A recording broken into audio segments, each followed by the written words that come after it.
കുടിവെള്ളക്ഷാമം രൂക്ഷമായിട്ടും കനാൽ തുറക്കാത്ത കെഇപി അധികൃതരുടെ നിലപാടിൽ പ്രതിഷേധം ശക്തമാകുന്നു. കനാൽ തുറക്കണമെന്നാവശ്യപ്പെട്ട് ശൂരനാട് വടക്ക് ഗ്രാമപഞ്ചായത്ത് പ്രസിഡന്റിന്റെ നേതൃത്വത്തിൽ കെഇപി കൊട്ടാരക്കര അസിസ്റ്റന്റ് എക്സിക്യൂട്ടീവ് എഞ്ചിനീയറെ ഉപരോധിച്ചു.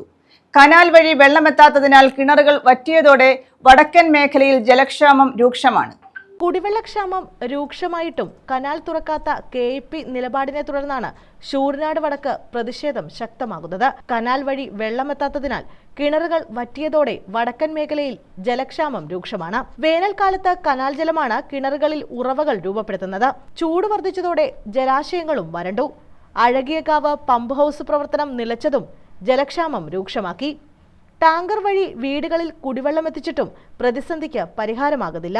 ഇതോടെയാണ് കനാൽ തുറക്കണമെന്ന ആവശ്യവുമായി ശൂരനാട് വടക്ക് ഗ്രാമപഞ്ചായത്ത് പ്രസിഡന്റ് ശ്രീലക്ഷ്മി ബിജുവിന്റെ നേതൃത്വത്തിൽ ജനപ്രതിനിധികൾ ശനിയാഴ്ച കെഇപി കൊട്ടാരക്കര അസിസ്റ്റന്റ് എക്സിക്യൂട്ടീവ് എഞ്ചിനീയറെ ഉപരോധിച്ചത്.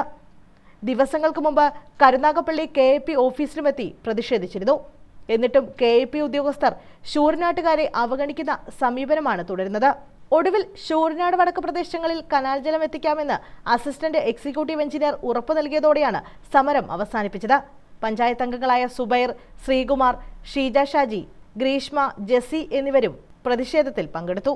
കനാൽ തുറന്നില്ലെങ്കിൽ ശക്തമായ സമരപരിപാടികളുമായി മുന്നോട്ടു പോകുമെന്ന് പ്രസിഡന്റ് ശ്രീലക്ഷ്മി അറിയിച്ചു. News bureau, Sooranad.